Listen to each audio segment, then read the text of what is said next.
So before we get into the numbers and the strategy, let's just acknowledge something real quick. When most people hear Hank Green, they think science communicator.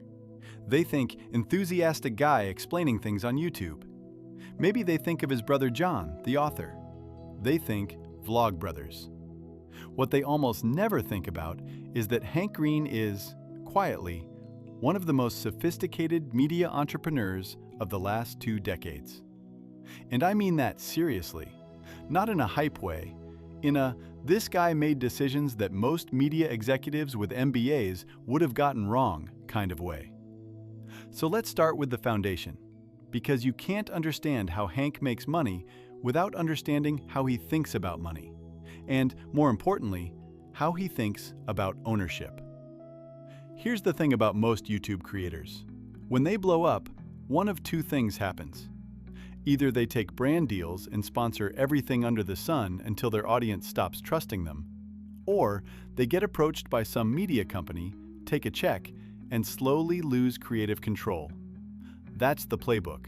That's what the industry expects. Hank did neither. And that's where it gets interesting. Think about the last time you saw a Hank Green video. Did he ever feel like he was selling you something? Hold that thought. The core of Hank's financial strategy, and I want you to really let this land, is that he has always, almost obsessively, prioritized ownership over revenue. What does that mean practically?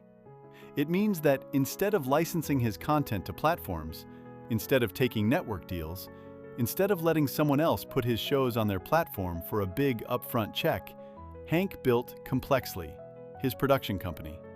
And he owns it. Him and his team. No outside investors, no venture capital, no media conglomerate.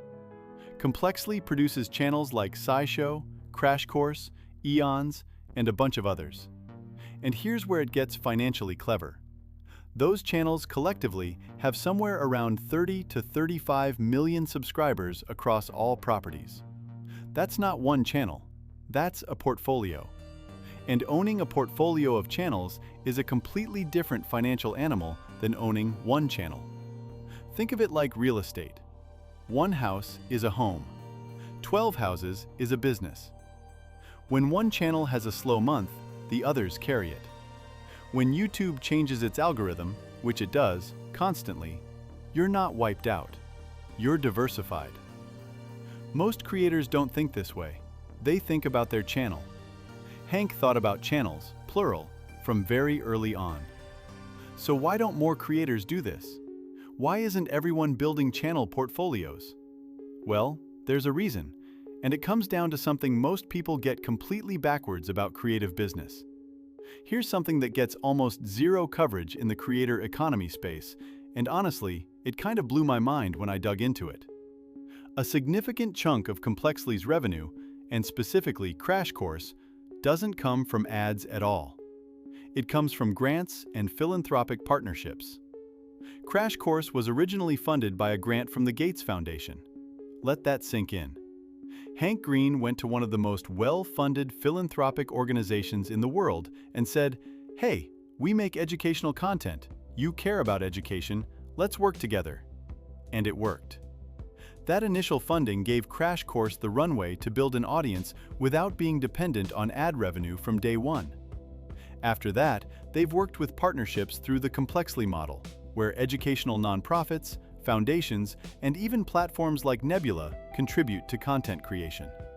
This is a fundamentally different revenue model than post video, collect ad revenue, repeat. What Hank essentially did is what a lot of successful nonprofits and social enterprises do. He built a mixed revenue model. You have some ad revenue here, some brand partnerships there, some grants over here, and some platform deals somewhere else. No single revenue source can kill you. This is, financially speaking, incredibly smart. And it's not glamorous. It doesn't make for a great, "I made $1 million in a week" YouTube thumbnail. But it is stable. And stability, in a creative business, is genuinely rare. Here's something wild. Crash Course content has been used in actual school curricula in multiple countries. We're talking about a YouTube channel that generates educational grant funding and ad revenue and has academic legitimacy. That's 3 different value propositions from one piece of content. Now let's talk about Nebula, because this is where Hank's fingerprints show up in a really specific way, even though he's not the only person behind it. Nebula is a streaming platform built by creators for creators. It's subscription-based, it's ad-free, and creators who are part of it get a revenue share based on watch time rather than ad impressions. Hank has been a supporter and participant in this model from early on. Why does this matter financially? Because it represents a hedge against YouTube. YouTube is a platform. YouTube's rules can change tomorrow. YouTube's ad rates fluctuate. YouTube can demonetize videos. If your entire financial life is built on YouTube's algorithm, you are renting, not owning. Nebula is the creator equivalent of buying instead of renting. You have a direct relationship with your subscribers. You have a more predictable revenue stream. You have creative freedom because you're not chasing the algorithm. Now, Hank's not making the bulk of his money from Nebula specifically, but the thinking behind supporting that platform, the idea that creators should have infrastructure they control, that's completely consistent with everything else he's done. And here's the thing about this that I think is genuinely underappreciated. Hank Green has spent a lot of his public-facing energy talking about creator rights, fair revenue splits, and sustainable models for creative workers. That's not just philosophy, that has business implications. Building goodwill in the creator community, being seen as a trustworthy collaborator, that makes it easier to build things like Nebula. That makes it easier to attract talent to Complexly. Reputation is a balance sheet item that most people forget to account for. Let's zoom out for a second, because I want to connect this to something you can actually use. Okay, so here's the part of this video that I think is actually the most valuable. Because we can admire Hank Green's business model all day long, but if we don't extract something actionable from it, this is just a fun story. So let me give you 3 things. 3 actual principles that you can apply whether you're a creator, a freelancer, a small business owner, or honestly, just someone trying to build financial resilience in your own life. Principle 1. Diversify before you need to.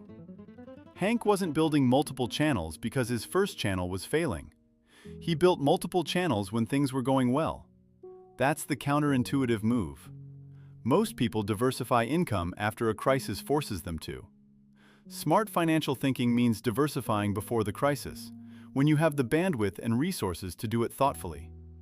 In your own life, this might mean starting a side income stream while your job is stable, building a savings cushion before you actually need it.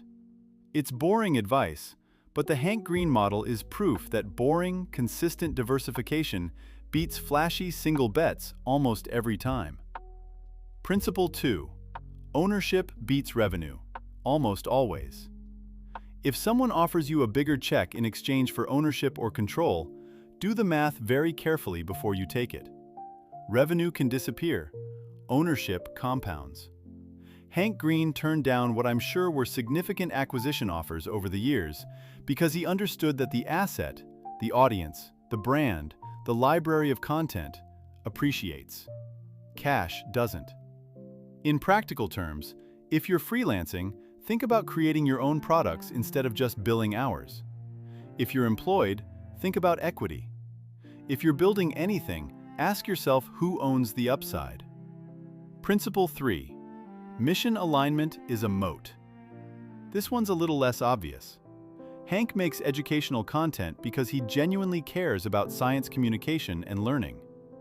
That authenticity is actually a competitive advantage. It's why he gets grants that a purely commercial creator couldn't get. It's why his audience trusts him. It's why collaborators want to work with him. Whatever you're building, if you can align it with something you actually believe in, you create a version of your business that is very difficult for competitors to replicate, because they can't fake the thing that makes it real. Remember at the beginning when I asked you to think about whether Hank ever felt like he was selling you something? This is why. When the mission is real, the monetization feels different. It doesn't feel extractive, and that's not an accident.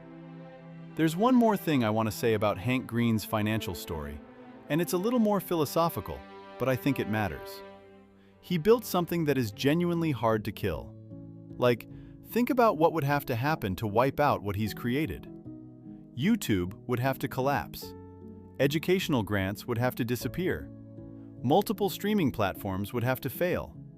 His audience of tens of millions of people across dozens of channels would all have to leave at once. The content library he owns, which keeps generating revenue, would have to somehow become worthless.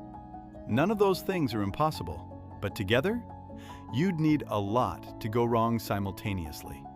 That's what a resilient financial structure looks like. It's not the most exciting story.